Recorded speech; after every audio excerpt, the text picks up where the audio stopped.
नमस्कार। आज हम एक ऐसी कहानी पर बात करेंगे जो सुनने में अविश्वसनीय लगती है। इंसानी जज्बे और आप कह सकते हैं जीने की इच्छा की कहानी। ये कहानी है एरन रॉल्स्टन की। हाँ, एरन रॉल्स्टन एक 27 साल के काफी अनुभवी पर्वतारोही थे और इंजीनियर भी। बात है अप्रैल 2003 की। वो दक्षिणी पूर्वी यूटा में एक जगह है ब्लू जॉन कैनियन, वहां अकेले ही गए थे दिन की चढ़ाई के लिए। अकेले? और किसी को बताया नहीं था? नहीं, यही तो, किसी को नहीं बताया कि वो कहाँ जा रहे हैं। और देखिए, पर्वतारोहण में ये तो पहली सावधानी होती है कि आप बताकर जाएं। और फिर वहीं कुछ कुछ गड़बड़ हुई? हाँ बिल्कुल। वो कैनियन में नीचे उतर रहे थे और तभी अचानक एक बहुत भारी पत्थर, कोई 800 पाउंड का होगा, वो खिसका। 800 पाउंड? अरे बाप रे! हाँ, और वो सीधा उनके दाहिने हाथ पर आ गिरा।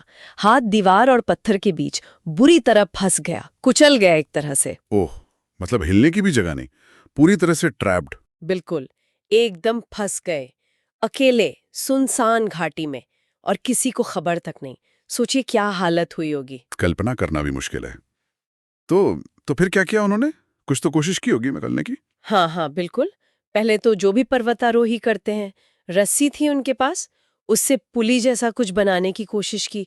पत्थर हिलाने के लिए एक छोटा चाकू था मल्टी टूल वाला, उससे पत्थर को खुरचने काटने की कोशिश की। लेकिन 800 पाउंड का पत्थर, वो कहाँ हिलने वाला था? वही तो, वो टस से मस नहीं हुआ, बिल्कुल नहीं हिला। और उनके पास सामान भी तो ज्यादा नहीं था। पानी था, लेकिन बहुत कम। दिन की चढ़ाई के हिसाब से ले गए थे।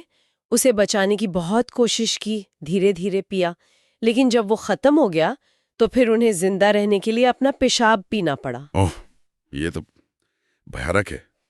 और मौसम? दिन में गर्मी, रात में ठंड। हाँ, रेगिस्तानी इलाका है वो। दिन में झुलसा देने वाली गर्मी और रात में कंपा देने वाली ठंड। और ऐसे 1 दिन, 2 दिन, 5 दिन बीत गए। उम्मीद तो लगभग खत्म हो रही थी। वो काफी टूट चुके थे। उन्होंने अपने छोटे से कैमकॉर्डर पर अपने परिवार के लिए अलविदा संदेश रिकॉर्ड करना शुरू कर दिया था। अच्छा, रिकॉर्ड भी किया उन्होंने? हाँ हाँ, उन्हें मतिभ्रम भी होने लगे थे। शायद वो बस मौत का इंतजार कर रहे थे। शरीर भी जवाब दे रहा था। लेकिन फिर भी वो बच निकले। कुछ तो बदला होगा। हाँ, बदला। छठे दिन के आसपास उन्हें एक बहुत साफ विजन, या कह लीजिए मतिभ्रमी हुआ। उन्होंने भविष्य का एक सीन देखा। भविष्य का क्या देखा? उन्होंने देखा कि वो है, उनका एक ही हाथ है और वो एक छोटे बच्चे के साथ खेल रहे हैं।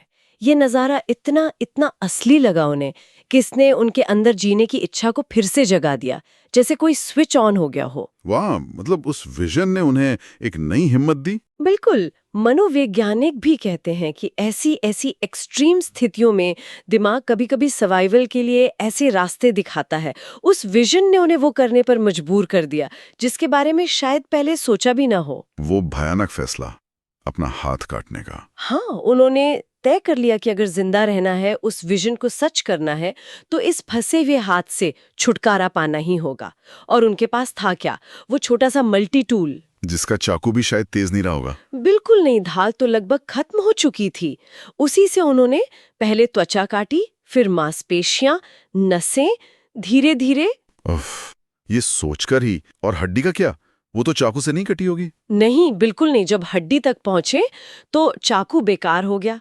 तब उन्हें उन्हें अपने शरीर के वजन का इस्तेमाल करना पड़ा। एक अजीब एंगल बनाकर जोर लगाकर अपनी बांह की दोनों हड्डियों को तोड़ा, चटकाया। तोड़ा? अपने हाथ से। हाँ। इस पूरे काम में करीब 1 घंटा लगा होगा। दर्द का तो अंदाजा ही लगा सकते हैं हम बस। लेकिन वो आजाद थे। अविश्वसनीय। 1 घंटा, लेकिन आजाद होने के बाद भी तो चुनौती खत्म नहीं हुई होगी। हाथ कटा हुआ, खून बह रहा है, कमजोरी। बिल्कुल सही, चुनौती तो अभी बाकी थी। बुरी तरह घायल थे, खून बह रहा था, शरीर में पानी नहीं था। उस हालत में पहले तो उन्हें नीचे उतरना पड़ा, करीब 65 फुट गहरी चट्टान से। एक हाथ से? एक हाथ से। कैसे किया होगा? जैसे तैसे। फिर घाटी से बाहर निकलने के लिए कई मील पैदल चलना पड़ा। सोचिए, वो चल रहे थे बस किसी तरह। और फिर कोई मिला? मदद मिली? हाँ, किस्मत ने साथ दिया। कह सकते हैं एक चमत्कार हुआ। उन्हें हाइकिंग करता हुआ एक परिवार मिला। वो लोग चौंक गए एरन को देखकर। उन्होंने फौरन मदद बुलाई। शुक्र है। हाँ, और फिर हेलीकॉप्टर आया और एरन को अस्पताल ले जाया गया। उनकी जान बच गई। और उनके उस हाथ का क्या हुआ जो वहीं रह गया था? बचाव दल ने बाद में उसे वहां से निकाला, पत्थर हटाकर, फिर उसका दाह संस्कार किया गया और 1 साल बाद एरन ने खुद उसकी राख उसी कैनियन में बिखेरी। अच्छा, और इसी कहानी पर वो फिल्म बनी थी 127 आवर्स। हाँ, जेम्स फ्रैंको थे उसमें। काफी अच्छी फिल्म थी, इसी घटना पर आधारित। और एरन रैल्स्टन आज क्या कर रहे हैं? आज वो एक मोटिवेशनल स्पीकर हैं, लेखक हैं और पिता भी हैं। ठीक वैसे ही पिता जैसा उन्होंने उस विजन में खुद को देखा था। कमाल है, वो विजन सच हुआ। हाँ, सच हुआ। तो एरन रैल्स्टन की ये कहानी ये हमें सोचने पर मजबूर करती है कि इंसान मतलब शारीरिक और मानसिक तौर पर किन हदों को पार कर सकता है, खासकर जब सवाल जिंदगी और मौत का हो। सही बात है। ये दिखाती है कि जीने की जो इच्छा है वो कितनी ताकतवर हो सकती है, तब भी जब सारे हालात, सारी उम्मीदें खत्म लग रही हों। तो आखिर में सवाल यही मन में आता है कि क्या सच में मानवीय सहन शक्ति की कोई सीमा है या ये असीमित है? और क्या कोई भी हालात इतने बुरे हो सकते हैं कि जीने की उम्मीद पूरी तरह 100% खत्म हो जाए? सोचने वाली बात।